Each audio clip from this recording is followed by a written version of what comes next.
Hello and welcome. Thank you for joining me today. My name is John Van Etten with Human Synergistics, and I'm here to talk to you today about human synergistic survival simulations, how they're used, what we have, and what they're all about. So thank you for joining me today. Let's dive right into it. Human synergistics simulations are used in a variety of team development and educational settings. I'll start this off with a quote that I think is very helpful from Edgar Schein when we think about team development. So I've always considered survival exercises to be an essential part of every facilitator's toolkit. These exercises demonstrate convincingly how group decisions are often more valid than even the decision of the smartest person in the group, i.e., members with the best scores. So these simulations are designed to essentially measure the effectiveness with which individuals versus teams solve problems. And having some quantifiable data around how effectively did I solve this problem versus our team is a very helpful place to start and an enlightening place to start in terms of understanding team dynamics and team performance, as well as potentially coaching these teams moving forward in terms of how do we continue to have high performance? And in fact, what can we leverage moving forward to make even more effective decisions as teams? So again, having some basic data and scores around how effectively we solve this problem is very, very helpful. What we're looking at here in the lighter blue bar charts is the percentage of teams that outperform their average member in these kinds of problem solving exercises. So we typically see that at least 80% of the time, teams make more effective decisions than do individuals. And while that's perhaps obvious, it also helps us to communicate the importance of teamwork and team dynamics, and also making decisions as teams. And secondarily, it helps us to think moving forward about what we as individual contributors can bring to our teams to help drive effective decisions and performance in the future. So we have a variety of, and I'll focus on the survival simulation series. We'll follow up later. We have additional levels of these instruments, but for today's session, we're talking about the survival series. So these are content-free problem-solving simulations, usually set around, in this case, some kind of survival situation. So whether we are crash landed in the desert or stranded on a reef in the Pacific Ocean, we're given a situation to begin with, and then we're also given typically a number of items as well as strategies that we can pursue. So, and we're using these items and our own creativity and problem solving effectiveness and so on to come up with essentially a rank order of which of these items and strategies is most important and critical for our survival. So we have a variety of these tools, which I think is very nice. If people have used them perhaps in the past, we always have a new one that they haven't used. And it's also very nice to have a variety of different settings, contexts, and so on. Again, the same purpose and broad method is applicable to all of these. When we talk about using simulations with teams and groups, there are a couple of different pieces of material that Human Synergistics provides. Firstly, each participant essentially receives a participant booklet. That can be a paper booklet if you're doing this in paper, face-to-face. We also today have many of our simulations now in an online, more virtual, interactive format. So on this slide, I'm referring specifically to the Subarctic Survival simulation, which is one of our most recently updated in terms of its online and interactive platform. So I think this is really, really helpful for the coach as well as for the team to make this sort of an immersive experience, a fun experience. We get to see the location, see the items, see the situation, and be walked through. Again, for the facilitator, it also takes a lot of pressure off of you in terms of explaining the situation, introducing the context, and kind of walking participants through the process. This is also, of course, compatible with smartphones, tablets, and so on. So you can really build a very dynamic, fun exercise for teams as they experience these kinds of simulations. The process for survival simulations is very straightforward. So what we're looking at here is basically a 5-step process. The very first on the left in gray is essentially introducing the simulation. So why are we doing this? Again, that depends very much on the context. These instruments are used quite a bit in education, university type settings to teach concepts of team dynamics, team decision making, and so on. They're also used extremely heavily in organizations in the context of developing and building high performance leadership teams and highly effective teams, again, along the lines of decision making effectiveness, solution quality, and so on. But once we have some context for why we're utilizing the tools, then we're getting into the central 3 steps that really leverage the simulations themselves. So the first step is titled Simulation Individual. So this is where we are walking the individuals through the situation, and then they're asked to create their own strategy and rank order in terms of how they will utilize their resources to address this challenge and solve this problem. This is fairly short, 15 to 20 minutes of the individual ranking, and then they are moving directly into the second step, or the one, I guess, right in the middle, which is labeled Simulation Team. This is where we're now moving into our group. We each have our individual solution to the problem. Now we're moving into our team to discuss our different solutions, different perspectives, strategies, and working together in order to create a team solution that we can accept and support. So we're asking the team in this step to reach a consensus around a team level solution to this challenge. Once that second step is completed, that tends to, by the way, be the most lengthy, 20 to 40 minutes to allow the team to interact, discuss, and arrive at consensus around their team rank. At that point, we can move to the third stage of the simulation, which is essentially the scoring stage, where we're comparing our individual scores and solutions, as well as our team score and solution, to an expert ranking reference point. And again, this allows us to get a quantifiable measurement of the effectiveness of both the individuals as well as the team's solution to the challenge. And then, of course, finally, on the far right-hand side, we're taking that information and learning and hopefully debriefing this and utilizing this information to, again, bring across the messages, learning points that we started this in the step 1. We started with in step 1. Okay.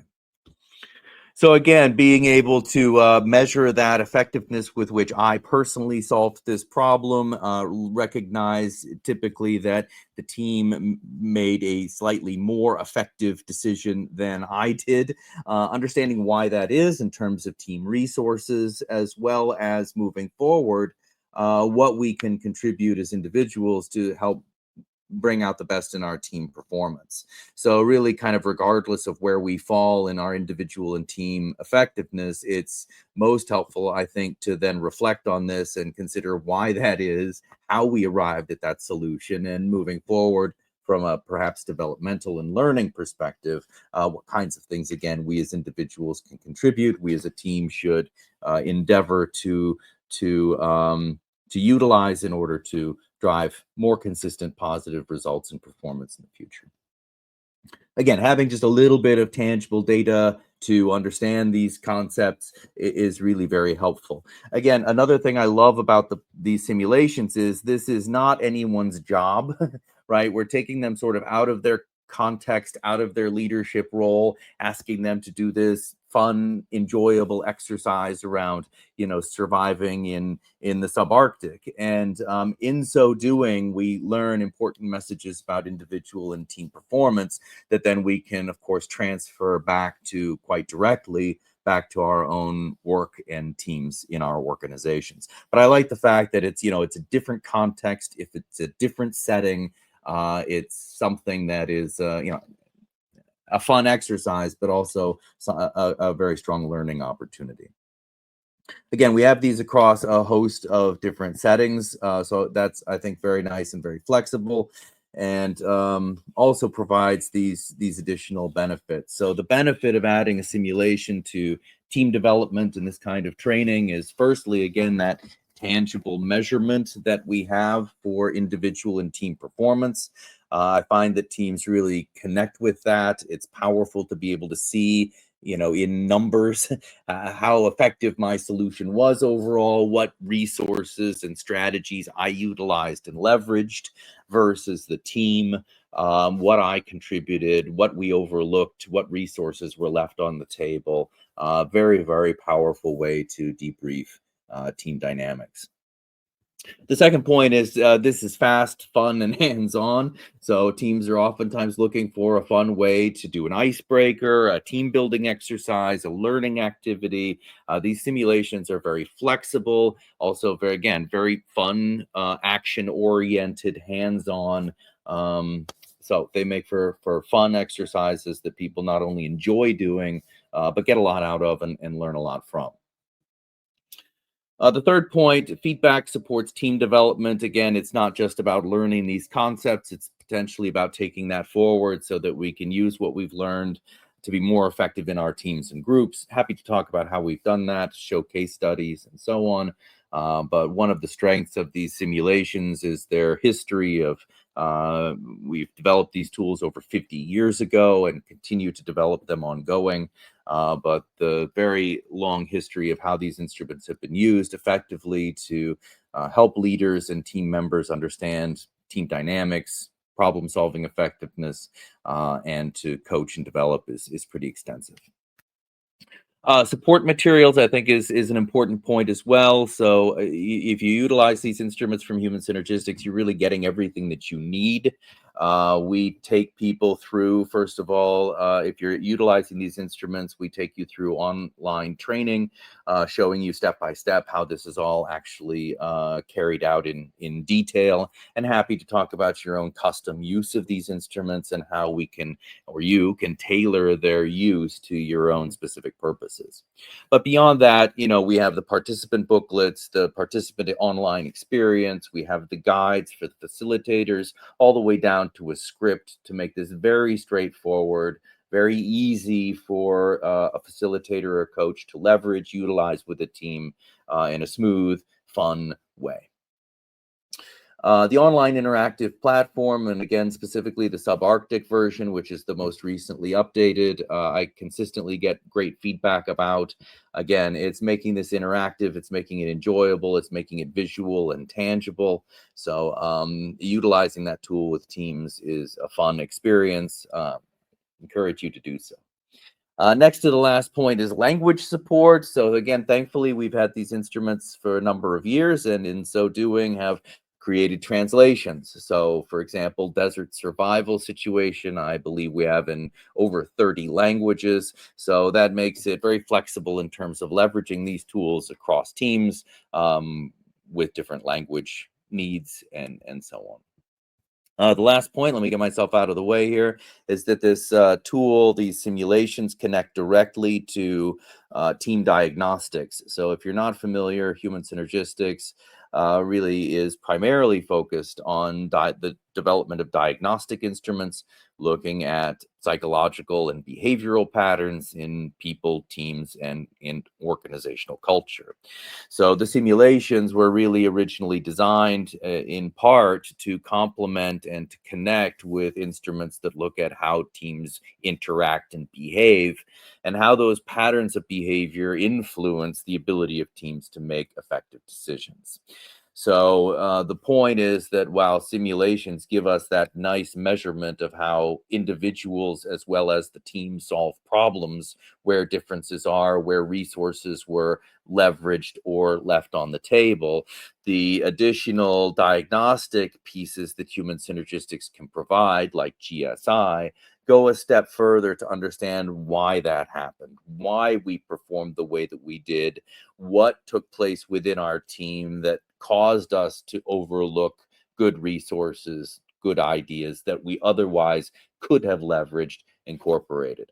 So if we want to take this a step beyond individual and team effectiveness and answer interesting questions about how and why the dynamics within our team influence that performance, that's a step that we can take directly with another tool. So that gives us the flexibility of using a simulation as, again, a high level icebreaker, team building, learning, training exercise, all the way into a more in-depth diagnostic tool for deeper and longer term team development.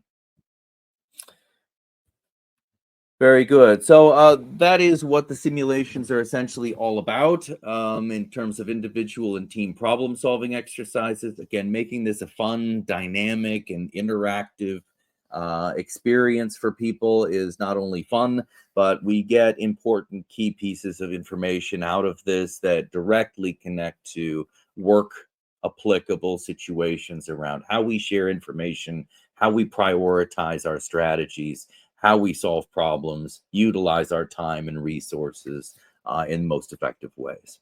So for those of you who are working to coach, especially teams around topics of high performance and effectiveness, these simulations, I think, give you a lot of the framework that you need to make that more consequential, more actionable, and more real to your people.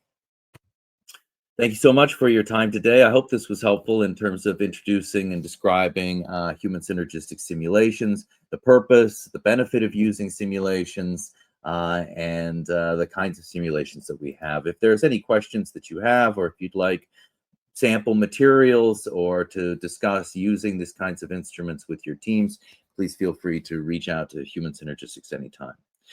This session will be recorded and uploaded to our website, by the way. So if you found this helpful, please feel free to share this.